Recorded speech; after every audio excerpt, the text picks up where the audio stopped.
Nous habitons une région où les fauches ont un impact considérable sur les espèces en période de reproduction, en recherche d'abri et de nourriture. Les animaux les plus vulnérables dans notre département sont les faons de chevreuil, les poules faisanes au moment de la couvaison, ainsi que les lièvres.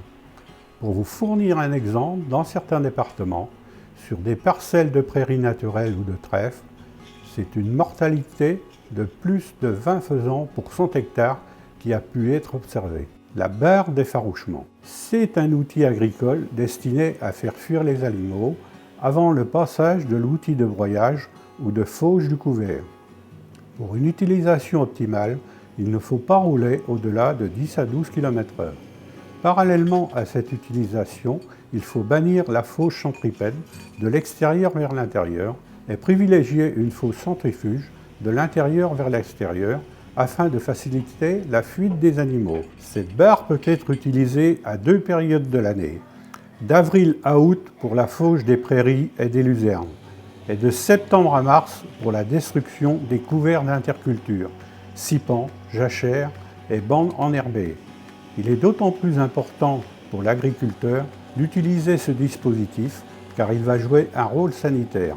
En effet, il va permettre d'éviter la présence de cadavres dans les aliments destinés au bétail et ainsi limiter les risques de botulisme dans les silos d'ensilage par exemple. On n'a pas investi puisque c'est la Fédération de la chasse qui nous a dotés de cet équipement.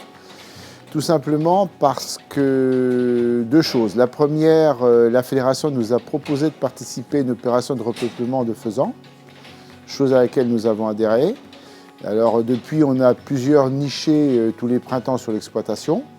Et on avait constaté lors des travaux de fauche du printemps que voilà, il y avait des dégâts qui se faisaient sur ces nids.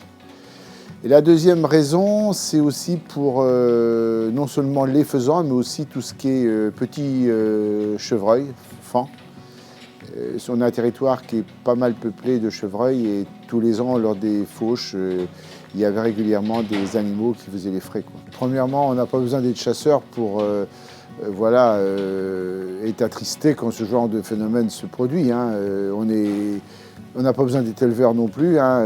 L'attachement à la vie des animaux, c'est quelque chose qui nous est cher, hein. Donc voilà, la première des choses. Et l'intérêt est doublé du point de vue synergétique, parce que je suis un chasseur, je me définis comme un chasseur responsable, c'est-à-dire plus peu m'occuper du maintien de la biodiversité que des prélèvements que j'opère au long de l'année, hein.